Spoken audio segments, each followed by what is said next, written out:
আপনারা দেখছেন একুশে টেলিভিশন।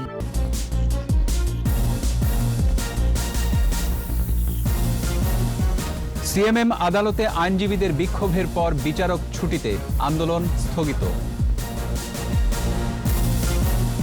সমরাস্ত্র ও নির্মাণ খাতে বিনিয়োগে আগ্রহী তুরস্ক, রোহিঙ্গা সংকট সমাধানে ঢাকার পাশে থাকবে আঙ্কারা। দ্রুতই তিস্তার পানি বণ্টন সমস্যার সমাধান, সীমান্ত হত্যা আসবে শূন্যের কোটায়, জানালেন ওবায়দুল কাদের। যুক্তরাজ্য ফেরতদের থাকতে হবে বাধ্যতামূলক কোয়ারেন্টাইনে, বললেন স্বাস্থ্যমন্ত্রী। করোনায় আরও ৩০ মৃত্যু। ডিজিটাল প্ল্যাটফর্মে সরব ভাস্কর্য বিরোধী চক্র, কটাক্ষ করছে মুক্তিযুদ্ধ ও সংবিধানকে।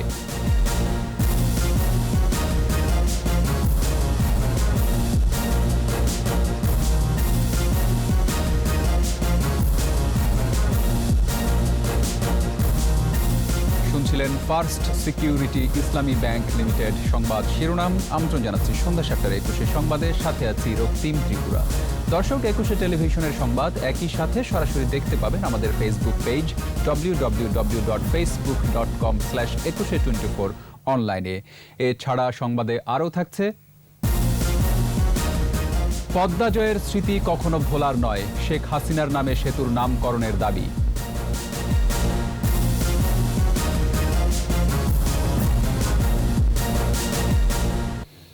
আইনজীবীদের দাবির মুখে ঢাকার অতিরিক্ত চিফ মেট্রোপলিটন ম্যাজিস্ট্রেট আসাদুজ্জামানকে ছুটিতে পাঠানো হয়েছে। কর্তৃপক্ষের আশ্বাসে আন্দোলন স্থগিত করলেও তাকে প্রত্যাহার না করলে আবারও আন্দোলনের হুঁশিয়ারি দিয়েছেন আইনজীবীরা। আসাদুজ্জামানের আদালত ছাড়া বাকি সব আদালতের কার্যক্রম চলবে বলে জানান আইনজীবীরা। আদিত্য মামুনের রিপোর্ট। মঙ্গলবার দুপুরে ঢাকার অতিরিক্ত চিফ মেট্রোপলিটন ম্যাজিস্ট্রেট আসাদুজ্জামানের এজলাসে অনাকাঙ্ক্ষিত ঘটনার জের ধরে সকাল থেকে আদালত প্রাঙ্গণে সমবেত হন আইনজীবীরা। সিএমএম আদালতের প্রধান ফটক বন্ধ করে বিক্ষোভ করতে থাকেন তারা। বিচারক দেরিতে আসায় কারণ জানতে চাইলে আইনজীবী রুবেল আহমেদ ভূঁইয়াকে 2 ঘণ্টা কাঠগড়ায় আটকে রাখায় তার প্রত্যাহার চান আইনজীবীরা। আইনজীবীকে অযাচিতভাবে হেনস্থা করার প্রতিবাদে আসাদুজ্জামানের প্রত্যাহার চেয়ে আন্দোলন চালিয়ে যাবার ঘোষণা দেন তারা। এরূপ আচরণ সবাই করে, আমি একটু প্রতিবাদ করে আমাকে গ্রেপ্তার করছে। আমাদের দাবি হলো তাকে সিএমএম করতে প্রত্যাহার করতে হবে।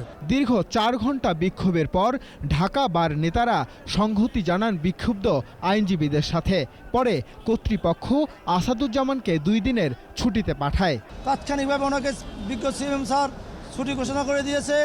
পরবর্তী আমাদের বারের নির্দেশনা ছাড়া আমরা কোনো আন্দোলনে অংশগ্রহণ করব না। সাধারণ আইনজীবীদের পক্ষ থেকে যে দাবিগুলো উত্থাপন করেছে, এই দাবির ব্যাপারে উনি আমাদেরকে আশ্বস্ত করেছে আজ থেকে আসাদুজ্জামান নূর সাহেবের কোনো কোর্ট বন্ধ থাকবে, অর্থাৎ ওনাকে ছুটি দেওয়া হয়েছে। তবে ছুটিতে সন্তুষ্ট নন আইনজীবীরা। আইনের লঙ্ঘন কে করেছে তা তদন্ত সাপেক্ষে বেরিয়ে আসবে বলে জানান পাবলিক প্রসিকিউটর।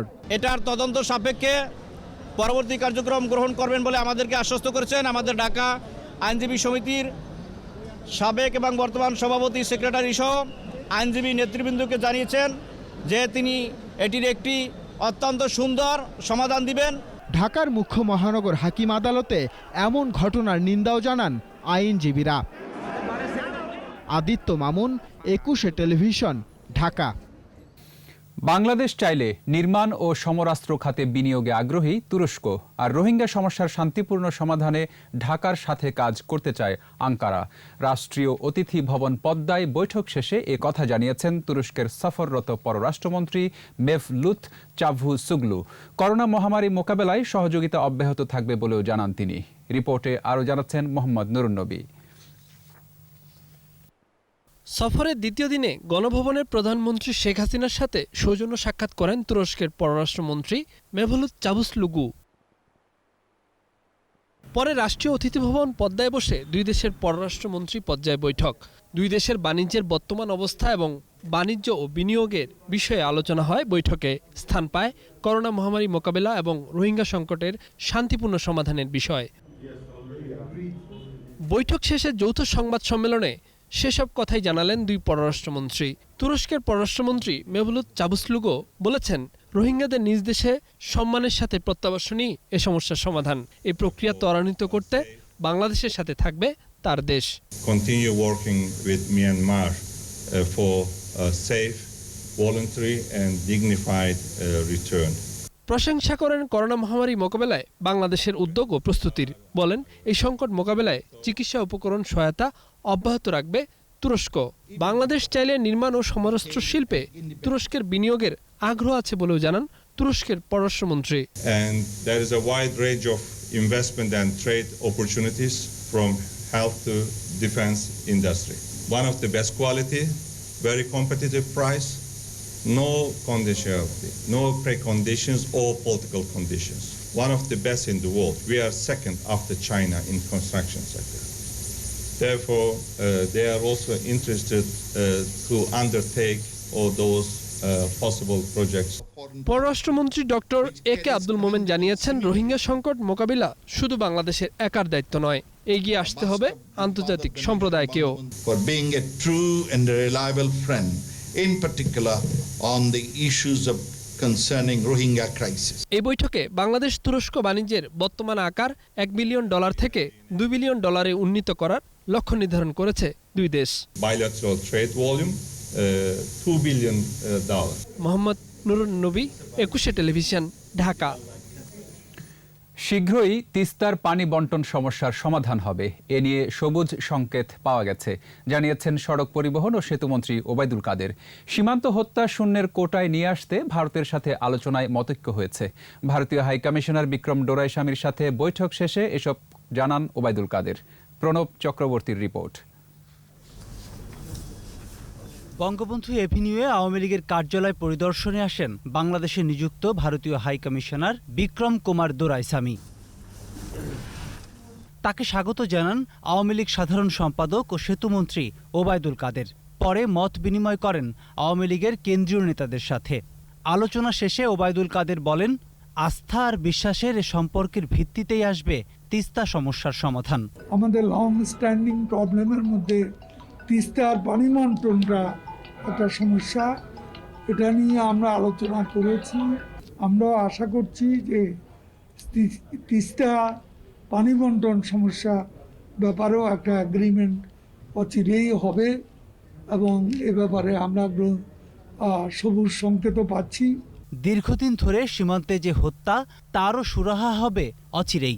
সীমান্তে হত্যাকাণ্ড জিরোতে নামিয়ে আনা যায় সে ব্যাপারে উদ্যোগ অব্যাহত রয়েছে এবং এ ব্যাপারে ভারত সরকারের দৃষ্টিভঙ্গি অত্যন্ত ইতিবাচক। ভারত সরকার করোনার ভ্যাকসিন পেলে বাংলাদেশও তা পেয়ে যাবে আশ্বাস দেন ভারতীয় হাই কমিশনার। আমাদের সম্পর্ক রক্ত সম্পর্ক। We are partners not just for the liberation of Bangladesh, but partners for the development of Bangladesh. Bangladesh ভারতের এই সম্পর্ক আগামীতে আরও সুদৃঢ় হবে বলেও আশা জানান Doraiswami. His Excellency the General Secretary and the Pranab Chakraborty, 21 television, Dhaka. As always, নতুন ধরনের করোনা ভাইরাস মোকাবেলায় যুক্তরাজ্য ফেরত যাত্রীদের 7 দিন বাধ্যতামূলক কোয়ারেন্টাইনে থাকতে হবে, জানিয়েছেন স্বাস্থ্যমন্ত্রী জাহিদ মালেক। আর বেসরকারি বিমান পরিবহন ও পর্যটন প্রতিমন্ত্রী মাহবুব আলী বলেছেন, ব্রিটেনের সাথে ফ্লাইট চলাচল স্থগিত রাখতে এখনো সিদ্ধান্ত নেওয়া হয়নি। মাহমুদ হাসানের রিপোর্ট। রাজধানীর আশকোনায় হাজি ক্যাম্পে ভ্রাম্যমাণ করোনা টেস্টিং ল্যাবের উদ্বোধনী অনুষ্ঠানে যোগ দেন স্বাস্থ্যমন্ত্রী জাহিদ মালেক। যেসব দেশে নতুন ধরনের করোনা ভাইরাস শনাক্ত হচ্ছে, সেখান থেকে আসা যাত্রীদের ইমিগ্রেশনে আলাদা লাইন সহ অন্যান্য ব্যবস্থা নেয়ার কথা তুলে ধরেন মন্ত্রী। বলেন, এ মহামারী মোকাবেলায় সমন্বিত উদ্যোগ নিতে হবে। যারা ইউকে থেকে আসবে তাদের 7 দিন রাখবো আমরা, তাদেরকে 3 দিনের জায়গায় 7 দিন রেখে টেস্ট করে তারপরে তাদেরকে আবার সেলফ কোয়ারেন্টাইনে যাওয়ার আমরা ব্যবস্থা নেব। এদিকে শাহজালাল আন্তর্জাতিক বিমানবন্দরে বেশ কিছু সংস্কার কাজের উদ্বোধন করেন বেসামরিক বিমান চলাচল প্রতিমন্ত্রী মোহাম্মদ মাহবুব আলী। এ সময় তিনি বলেন, করোনার দ্বিতীয় ঢেউ মোকাবেলায় বিদেশ থেকে আসা সকল যাত্রীকে আলাদাভাবে স্বাস্থ্য পরীক্ষা করা হবে। পিসিআর টেস্ট ছাড়া কোনো যাত্রীকে দেশে প্রবেশের অনুমতি দেওয়া হবে না। ইউকের ব্যাপারে যে কনসার্ন, এটা আমাদের সরকারের মধ্য থেকে এটা কনসার্ন। সুতরাং এদের ব্যাপারে কোনো ধরনের ক্ষতি হোক, স্বাস্থ্য ঝুঁকি হোক, এই ধরনের কোনো ব্যবস্থা এখানে থাকবে না। তাদের ব্যাপারে স্পেশাল ব্যবস্থা নেওয়া হবে। করোনা মহামারীর মধ্যেও যাত্রী সেবার মান বাড়াতে দেশের সবকটি বিমানবন্দরে সংস্কার কাজ চলছে বলেও জানান প্রতিমন্ত্রী। মাহমুদ হাসান, একুশে টেলিভিশন, ঢাকা। দেশে করোনা ভাইরাসে আক্রান্ত হয়ে আরও ৩০ জনের মৃত্যু হয়েছে। নতুন শনাক্ত হয়েছে আরও ১,৩৬৭ জন। স্বাস্থ্য অধিদপ্তরের সংবাদ বিজ্ঞপ্তি বলছে, গত ২৪ ঘন্টায় করোনা পরীক্ষা হয়েছে ১৫,৯৩২। মোট আক্রান্তের সংখ্যা বেড়ে ৫,০৪,৮৬৮ জন। মোট মৃত্যু ৭,৩৫৯ জনে দাঁড়িয়েছে। ২,৪১৬ জন সুস্থ হয়েছে মোট ৪,৪৪,৩৪৫ জন। এদিকে নতুন ধরনের করোনা ভাইরাসে বাড়ছে উৎকণ্ঠা। প্রায় ৭০% বেশি সংক্রমণক্ষম ভাইরাসটি দ্রুত ছড়িয়ে পড়ার আশঙ্কা বিশ্বজুড়েই। অনেকখানে ছড়িয়ে পড়লেও এখনও শনাক্ত হয়নি বলে ধারণা করা হচ্ছে। এদিকে যুক্তরাজ্যের সাথে ফ্রান্স যোগাযোগ স্বাভাবিক করলেও বাকি দেশগুলো নিষেধাজ্ঞা বহাল রেখেছে। আজহারুল ইসলামের রিপোর্ট। যুক্তরাজ্যে বাড়ছে করোনার সংক্রমণ, বাড়ছে আতঙ্ক। নতুন ধরনের করোনা ভাইরাসের প্রাদুর্ভাবের মধ্যেই একদিনেই আক্রান্ত সর্বোচ্চ ৩৬,৮০০। দক্ষিণ পূর্ব ইংল্যান্ডে সেপ্টেম্বরে রূপান্তরের মাধ্যমে করোনার এই নতুন ধরনটির আবিষ্কার ঘটে। অক্টোবরে যারা আক্রান্ত হয়েছেন তাদের ৫০% মধ্যেই নতুন এ ভাইরাস শনাক্ত হয়েছে। নতুন ধরনের এই করোনা ভাইরাসের ২৩টি ভিন্ন ভিন্ন পরিবর্তন দেখা গেছে। এর সংক্রমণ ক্ষমতা ৭০% বেশি। এতে বেশি আক্রান্ত হচ্ছে শিশুরা। আতঙ্ক ছড়িয়ে পড়ছে ইউরোপ সহ বিশ্বের অন্যান্য দেশগুলোতে। তবে যুক্তরাজ্যের সাথে সীমান্ত চালু করতে যাচ্ছে ফ্রান্স। স্বাভাবিক রেল, নৌ এবং বিমান চলাচল। করোনার নতুন প্রজাতির কারণে ৪৮ ঘণ্টার জন্য ব্রিটিশ নাগরিকদের ফ্রান্সে প্রবেশের ওপর নিষেধাজ্ঞা জারি করা হয়। এদিকে যুক্তরাষ্ট্রের রোগ নিয়ন্ত্রণ ও প্রতিরোধ কেন্দ্র জানিয়েছে, যুক্তরাষ্ট্রে এখনও করোনার নতুন ধরন চিহ্নিত হয়নি। সংস্থাটি বলছে, নতুন ধরনের করোনা ভাইরাস ইতিমধ্যেই দেশটিতে পৌঁছে গেছে, তবে তা এখনও শনাক্ত হয়নি। আর শনাক্ত হওয়া নতুন প্রজাতির করোনা ভাইরাস প্রতিরোধে ভ্যাকসিন নিয়ে পরীক্ষা চালাচ্ছে যুক্তরাষ্ট্রের ২ ফার্মাসিউটিক্যালস কোম্পানি ফাইজার, মডার্না। তাদের আশা, সম্প্রতি উদ্ভাবিত ভ্যাকসিনেই ভাইরাসটির নতুন ধরন মোকাবেলা করা সম্ভব হবে। আজহারুল ইসলাম, একুশে টেলিভিশন। অসাম্প্রদায়িক বাংলাদেশ আর মুক্তিযুদ্ধকে কটাক্ষ করায় ভাস্কর্য বিরোধীদের মূল লক্ষ্য। চলতি মাসে ভাস্কর্য বিরোধীদের প্রকাশ্য সভা সমাবেশ কমে গেলেও ডিজিটাল প্ল্যাটফর্মে আগের যে কোনো সময়ের চেয়ে বেশি সরব তারা। উচ্চ আদালত, বিচার বিভাগ এবং সংবিধান বিরোধী বক্তব্যও সামাজিক যোগাযোগ মাধ্যমে ছড়িয়ে দিচ্ছে গোষ্ঠীটি। বিশ্লেষকরা বলছেন, মুক্তিযুদ্ধ, বাংলাদেশ আর সংবিধানের উল্টো পথে চলা ভাস্কর্য বিরোধী অপতৎপরতা রোধে এখনই ব্যবস্থা নিতে হবে। বিস্তারিত জানাচ্ছেন দীপু সারওয়ার। ৪৭ সালে যদি ব্রিটিশ থেকে পাকিস্তান না হতো, ৭১ সালে পাকিস্তান থেকে বাংলাদেশ অস্তিত্ব লাভ করতে পারত না।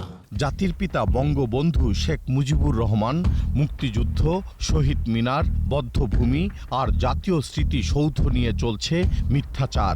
ডিজিটাল প্ল্যাটফর্মেই এখন সবচেয়ে বেশি সরব সাম্প্রদায়িক গোষ্ঠী।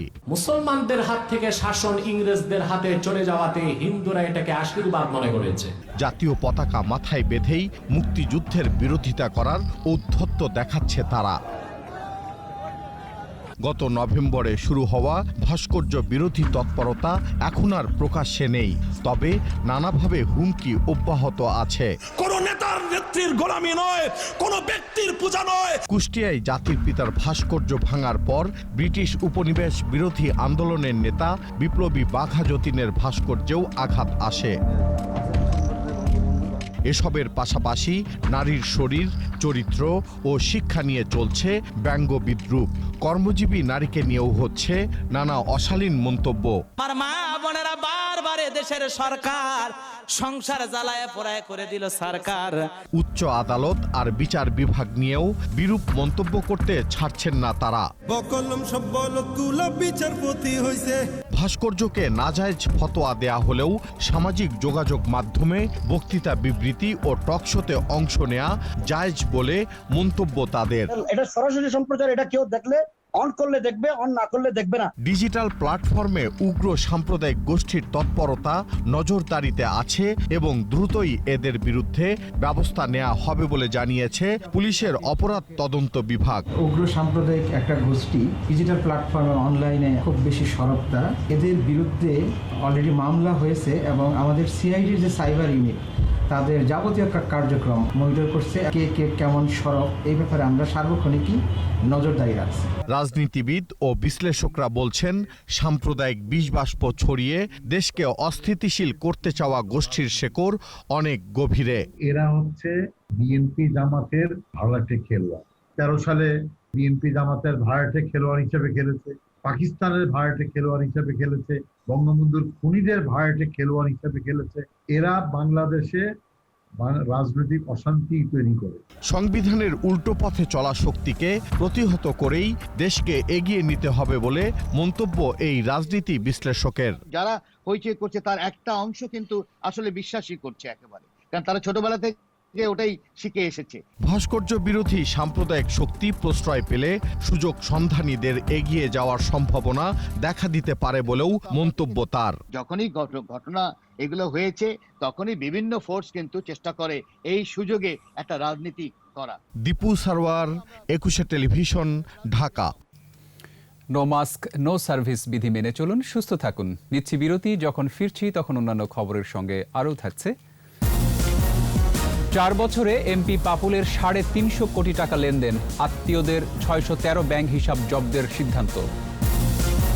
ঢাকা উপকণ্ঠে হচ্ছে 4টি টার্মিনাল, রাজধানীতে প্রবেশ করতে পারবে না অন্য জেলার বাস।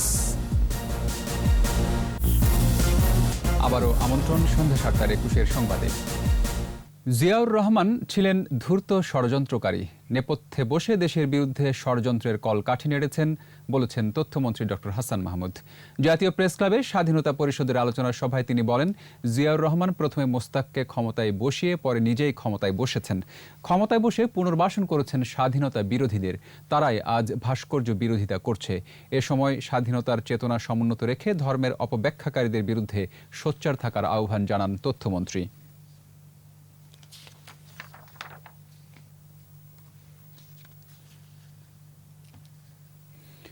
মানব পাচার করে 4 বছরে এমপি পাপুলের 350 কোটি টাকা লেনদেনের হিসাব পেয়েছে সিআইডি।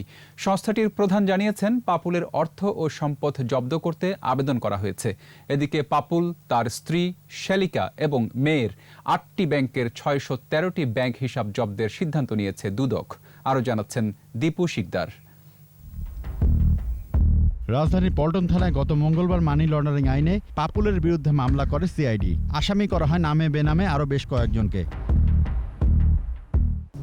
আমরা এবার বুধবার দুপুরে নিজ কার্যালয়ে সিআইডি প্রধান জানান, পাপুল এবং তার স্বজন আর সঙ্গীদের বিরুদ্ধে মানব পাচারের অভিযোগের সত্যতা পাওয়া গেছে।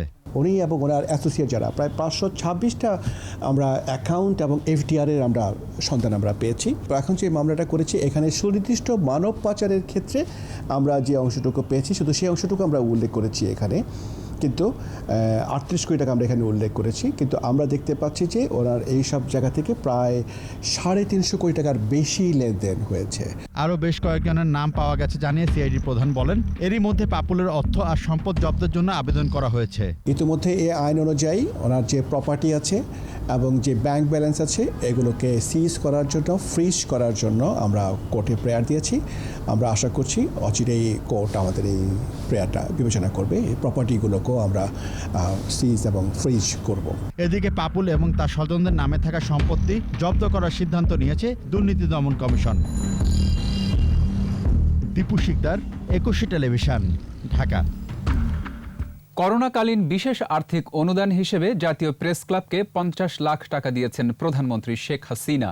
প্রধানমন্ত্রীর কার্যালয়ে শেখ হাসিনার পক্ষে প্রেস সচিব ইহসানুল করিম, জাতীয় প্রেস ক্লাবের সভাপতি সাইফুল আলম ও সাধারণ সম্পাদক ফরিদা ইয়াসমিনের কাছে এই অর্থের চেক হস্তান্তর করেন।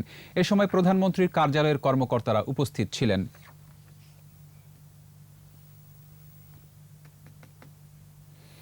রাজধানীর গণপরিবহনে শৃঙ্খলা ফেরাতে ঢাকা উপকণ্ঠে 4টি আন্তঃজেলা টার্মিনাল নির্মাণ করা হবে, জানিয়েছেন ঢাকার দক্ষিণের মেয়র। বুধবার সাভারে ভাটুলিয়া ও বিরুলিয়া এলাকা পরিদর্শন শেষে দুই মেয়র জানান, রাজধানীর ভেতরে যাতে আন্তঃজেলা বাসগুলো প্রবেশ না করে সেজন্যই এমন ভাবনা। বিস্তারিত জানাচ্ছেন স্মৃতি মণ্ডল। গণপরিবহনে শৃঙ্খলা ফেরানো এবং যানজট নিরসনে বাস রুট রেশনালাইজেশন কমিটির কার্যক্রম বাস্তবায়নের অংশ হিসেবে বুধবার সাভারের ভাটুলিয়া ও বিরুলিয়া পরিদর্শনে যান ঢাকার দুই মেয়র।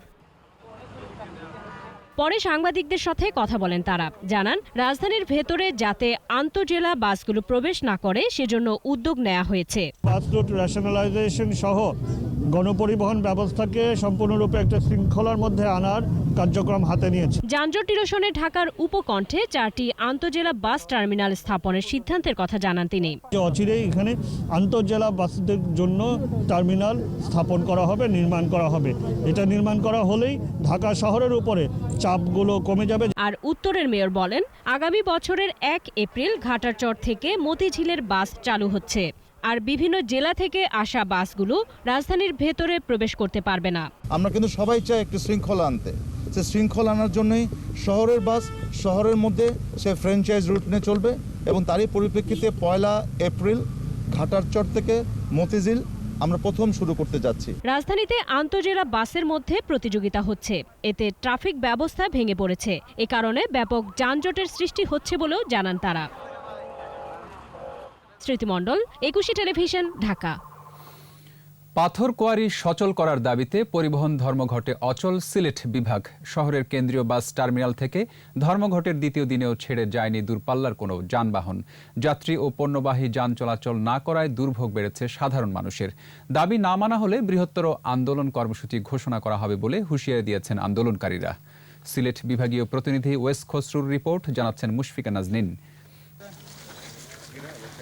করোনা সংক্রমণ শুরুর পর সিলেটের জাফলং, বিছানাকান্দি, ভোলাগঞ্জের কোয়ারিগুলো থেকে পাথর উত্তোলন বন্ধ করে দেয়া হয়। সরকারের এই সিদ্ধান্ত আসে পরিবেশ রক্ষার জন্য। কোয়ারিগুলো বন্ধ হলে কাজ হারায় প্রায় 15 লাখ পাথর শ্রমিক, কাজ কমে যায় ট্রাক শ্রমিকদেরও। এমন পরিস্থিতিতে কোয়ারিগুলো খুলে দেওয়ার দাবিতে ধর্মঘট শুরু করে সিলেট বিভাগের পরিবহন মালিক ও শ্রমিকরা। ভোর 6টার সময় আসছি, এই পর্যন্ত অপেক্ষা করছি, কিন্তু গাড়ি বা কোনো বিকল্প কোনো কিছুই নাই যে আমরা যে যেতে পারবো। গাড়ি নাই, কিছু নাই, অনেক মানুষ অপেক্ষা করে। ধর্মঘট ডাকার আগে মালিক ও শ্রমিক প্রতিনিধিরা প্রশাসনের সঙ্গে আলোচনায় বসেন। মন্ত্রণালয়ের সিদ্ধান্ত অনুযায়ী সনাতন পদ্ধতিতেও পাথর উত্তোলনের সুযোগ নেই বলে জানায় স্থানীয় প্রশাসন। এরপর ধর্মঘটে যায় পরিবহন মালিক শ্রমিকরা। তবে গতরাতে কিছু পণ্যবাহী যান চলাচলে ছাড় দেওয়া হয়েছে বলে জানান ধর্মঘটিরা। মৌলভীবাজার এবং হবিগঞ্জ থেকেও চলছে না বড় কোনো বাস। মুশফিকা নাজনীন, একুশে টেলিভিশন। শিক্ষার্থীদের হাতে বছরের প্রথম দিনই বই তুলে দেওয়া হবে বলে জানিয়েছেন জাতীয় শিক্ষাক্রম ও পাঠ্যপুস্তক বোর্ডের চেয়ারম্যান অধ্যাপক নারায়ণ চন্দ্র সাহা। তবে এবছর বই উৎসব হবে কিনা সে বিষয়ে এখনও সিদ্ধান্ত হয়নি বলেও জানান তিনি। মফিউর রহমানের রিপোর্ট। গেল 10 বছর ধরে 1 জানুয়ারি উৎসবের মাধ্যমে শিক্ষার্থীদের হাতে বই তুলে দিচ্ছে সরকার। এবার করোনা সংক্রমণ বদলে দিয়েছে পরিস্থিতি। লকডাউন, দেরিতে বই ছাপার দরপত্র, কাগজ পেতে সমস্যা সহ নানা কারণে বছরের প্রথম দিনই বই বিতরণ নিয়ে শঙ্কা দেখা দিয়েছিল। সব শঙ্কা কাটিয়ে পুরোদমে চলে বই ছাপার কাজ। এরই মধ্যে প্রাথমিক ও মাধ্যমিকের বেশিরভাগ বই ছাপা হয়েছে, বাকিগুলোর জন্য ব্যস্ত ছাপাখানার শ্রমিকরা। ছাপাখানা সংশ্লিষ্টরা জানান, নির্ধারিত সময়ের আগেই এনসিটিবিকে বই বুঝিয়ে দিতে পারবেন তারা। আশাবাদী ইনশাআল্লাহ আমি 31 ডিসেম্বরের মধ্যেই আমার যে বাকি বই আছে সেই বইয়ের কাজ আমি শেষ করে দিতে পারবো। এনসিটিবি চেয়ারম্যান বলছেন, করোনার কারণে এবার উৎসব না হলেও বছরের প্রথম দিনই বই পাবে শিক্ষার্থীরা।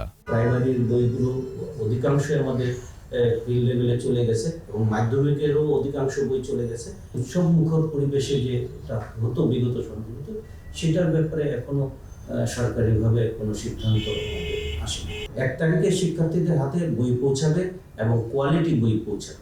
রাজধানীর স্কুলগুলো বলছে, সরকারি নির্দেশনা অনুযায়ী শিক্ষার্থীদের হাতে বই তুলে দেওয়া হবে। কোভিড-19 এর জন্য সবকিছু একটু ব্যতিক্রমভাবে হচ্ছে, হয়তো আমরা এর জন্য কোনো নির্দেশনা পাবো যে কিভাবে আমরা এই বইটা ছাত্রদের হাতে দিব। রাজধানীর মতো সারা দেশেও পৌঁছে যাচ্ছে পাঠ্যপুস্তক, তারাও প্রস্তুত বিতরণের জন্য। অপেক্ষা সরকারি নির্দেশনার। Mofiur Rahman, Ekushey television, Dhaka. No mask no service বিধি মেনে চলুন, সুস্থ থাকুন। নিচ্ছি বিরতি, যখন ফিরছি তখন অন্যান্য খবরের সঙ্গে আরও থাকছে। 6 মাসের মধ্যে সারা দেশের ভূমি জরিপ ডিজিটাল পদ্ধতিতে জানালেন মন্ত্রী, জবাবদিহিতা নিশ্চিতের তাগিদ। $900 বিলিয়ন করোনা সহায়তা বিলে ট্রাম্পের নারাজি, মার্কিনীদের জন্য ভাতা বাড়ানোর দাবি। আবারও আমন্ত্রণ সন্ধ্যা 7:21 সংবাদে। পদ্মার খরস্রোতের মতোই জটিল ছিল ব্রিজ নির্মাণ। নথি ফাইলের ষড়যন্ত্র, দেশ ছেড়ে পাড়িও জমিয়েছিল ভিন দেশে। সহসা তাই শেষ হবার নয় পদ্মা জয়ের গল্প। সাধারণের মুখের ভাজে ভাজে সেই অল্প স্বল্প গল্প এখন পরিণত মহাকাব্যে। মুস্তাফিজুর রহমানের ক্যামেরায় সেই জনকাব্য শোনাচ্ছেন অখিল পোদ্দার। শেখ হাসিনা করছে জনগণের জন্য, অনেক শান্তি জন্যই হয়েছে, অনেক কিছু হবে না, ওখানে আল্লাহর রহমত দেখাই দিছে। শেখ হাসিনা প্রত্যাশিত নিজটা ট্রেন ও বুর্দা গাড়ি, এটা শেখ হাসিনা না দিলে জীবন পারতো না। হ্যাঁ, শেখের বাড়ি পারছে, কারণ সে যখন এটা করছে আমরাও খুশি, আমরা খুব খুশি হয়েছি। আমাদের দক্ষিণবঙ্গের জন্য এটা খুব ভালো হয়েছে। প্রধানমন্ত্রী উনি এটা বাস্তবায়ন করেছে, আমি মনে করছি ওনার নামে হওয়া উচিত। এটা কার নামে, এটা প্রশ্নই আসবে না, এটা বলাই যাবে না, এটা আমরা সবাই বলি। দ্বিতীয় কোনো নামের প্রস্তাব আসবে না। এটা শেখ হাসিনা সেতু, শেখ হাসিনা সেতু এবং এটা শেখ হাসিনা সেতুই হবে। মকসদ, জব্বার, আমেনা কিংবা গীতা রানীদের এই চাওয়ার পেছনে অবশ্য যুক্তি আছে, অভিমত। প্রধানমন্ত্রী শেখ হাসিনা চ্যালেঞ্জ নিয়েছিলেন বলেই পদ্মায় ব্রিজ নির্মাণ হলো। অনেক কিছু জটিলতা সে শিকার, তারপরে সে পদ্মা সেতুটা করছে, সে তাকে খুব ধন্যবাদ দেওয়া দরকার। খুব তার নামে ব্রিজটা হইলে আমি খুব খুশি হব। শ্রম দিছে, অনেক শ্রম দিছে পদ্মা সেতুটার জন্য, অনেক কথা শুনছে শেখ হাসিনা। সে অনেক কষ্ট করে এই ব্রিজটা উদ্বোধন করছে, তার জন্য উঠাইলে অনেক, তার নাম দিলে অনেক ভালো হয়। শেখ হাসিনা তার উপলক্ষেই এটা কার্যকরী হয়েছে, তার নামেই হওয়া উচিত। সেতুর নাম তাই বঙ্গবন্ধু কন্যার নামেই চান পদ্মায় ঘুরতে আসা মানুষ। একমাত্র বঙ্গবন্ধুর মেয়ে হিসাবেই অতি সাহসের জোরে এই সেতুটা করতে পারছে। আমি মনে করি এত চড়াই উতরার পরে যেহেতু বঙ্গবন্ধু এই সেতুটা করতে পারছে, সেই জন্য আমি শেখ হাসিনার নামই করতে চাই। বঙ্গবন্ধু স্বপ্ন দেখেছিলেন, কিন্তু এই সেতুর মূল কারিগর আমাদের বঙ্গবন্ধুর মেয়ে শেখ হাসিনা। আমি মনে করি শেখ হাসিনার নামে এই সেতু নামকরণ করা হওয়া উচিত। শেখ হাসিনা তাদের আয় ব্যয় দিয়া সে করছে, তাদের নামই থাকবো। শেখ হাসিনা এই দেশের জন্য অনেক কিছু করছে, উন্নত করছে, এত পরিশ্রম সেই করছে। শেখ হাসিনার নামে এলে ভালো হয়। বঙ্গবন্ধুর একটা সেতু আছে, প্রধানমন্ত্রীর নামে দিলে ভালো হয়। 71 হয়েছিল বাংলার বিজয়। পদ্মার বুকে সেতু নির্মাণ করে যোগাযোগের ক্ষেত্রে অভূতপূর্ব এক বিজয় আনলেন প্রধানমন্ত্রী শেখ হাসিনা। জনগণের চাওয়া এই ব্রিজের নাম যেন তার নামেই করা হয় শেখ হাসিনা সেতু। অখিল পোদ্দার, একুশে টেলিভিশন, মাওয়াঘাট, মুন্সিগঞ্জ। আগামী 6 থেকে 7 মাসের মধ্যে সারা দেশের ভূমি জরিপ ডিজিটাল পদ্ধতির আওতায় আসবে, জানিয়েছেন ভূমিমন্ত্রী সাইফুজ্জামান চৌধুরী জাবেদ। ডিজিটাল ব্যবস্থায় যাতে সাইবার হামলা না হয় সেজন্য সতর্ক রয়েছে মন্ত্রণালয়। দক্ষ, স্বচ্ছ ও জবাবদিহিতার মাধ্যমে ভূমি মন্ত্রণালয়কে আরও গতিশীল করার তাগিদ দেন তিনি। তৌহিদুর রহমানের রিপোর্ট। 21টি জেলার পূর্ণাঙ্গ ডিজিটাল জরিপ অনুষ্ঠান। দেশের প্রায় প্রতিটি অঞ্চলে ভূমিকেন্দ্রিক জটিলতা রয়েছে মন্তব্য করে বক্তারা ডিজিটাল ব্যবস্থার গুরুত্ব তুলে ধরেন। জাতিসংঘ সহ বাংলাদেশের ডিজিটাল অ্যাওয়ার্ড প্রাপ্তি ভূমি মন্ত্রণালয়কে আরও এগিয়ে নেবে বলে আশা করেন মন্ত্রী। কতটুকু কি অ্যাচিভ করেছি জানি না, বাট ভূমি মন্ত্রণালয় নিয়ে অন্তত পক্ষে সোসাইটিতে কথা হচ্ছে যে না, থিংস আর মুভিং, ভূমি মন্ত্রণালয়ে কাজ হচ্ছে। 2020 সালে ভূমি মন্ত্রণালয় টপ 5-এ ইনশাল্লাহ পড়ছে। টপ 5 না, টপ 5-এর মধ্যে মানে বেশ ভালো অবস্থানেই আমরা আছি। দক্ষ, আধুনিক ও টেকসই উন্নয়নের মাধ্যমে ভূমি মন্ত্রণালয় কাজ করছে বলেও জানান তিনি। ভূমি মন্ত্রণালয় ইতিমধ্যে অনেক চমক দিয়েছে, সামনে ইনশাল্লাহ আরো অনেক চমক দিবে। মানুষ মনে করে যে ভূমি মন্ত্রণালয় হওয়া উচিত একটা আস্থার ঠিকানা, এটা আমি প্রপারলি এস্টাবলিশ করতে চাচ্ছি। ভূমি সচিব, বিভাগীয় কমিশনার ও মাঠ পর্যায়ের ভূমি কর্মকর্তারাও আলোচনায় অংশ নেন। তৌহিদুর রহমান, 21 টেলিভিশন, ঢাকা। এবার সোশ্যাল ইসলামী ব্যাংক লিমিটেড বাণিজ্য সংবাদ।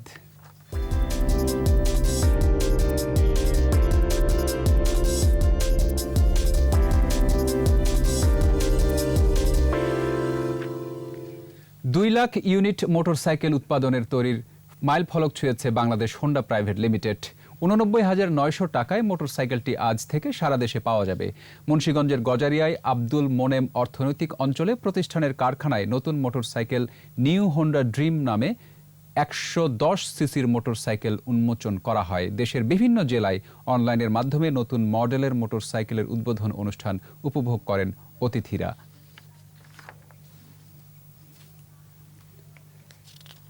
আর এরই সাথে শেষ করছি সন্ধ্যা 7টার 21 সংবাদ। যাবার আগে ফার্স্ট সিকিউরিটি ইসলামী ব্যাংক লিমিটেড সংবাদ শিরোনামগুলো আরও একবার।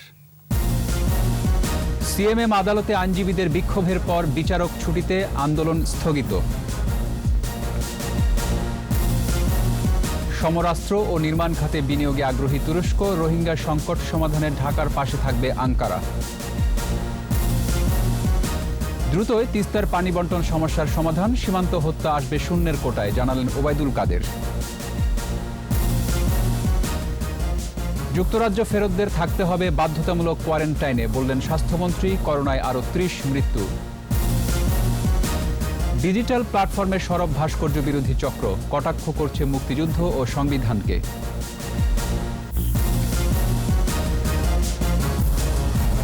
সর্বশেষ খবর জানতে ডায়াল করুন 2021 নম্বরে আর ভিজিট করুন 21-tv.com ওয়েবসাইটে। এছাড়া ফেসবুকে লগ ইন করতে পারেন facebook.com/2124 অনলাইনে। পরের সংবাদ রাত 9টায় দেখার আমন্ত্রণ রইল। স্বাস্থ্যবিধি মেনে চলুন, সুস্থ থাকুন।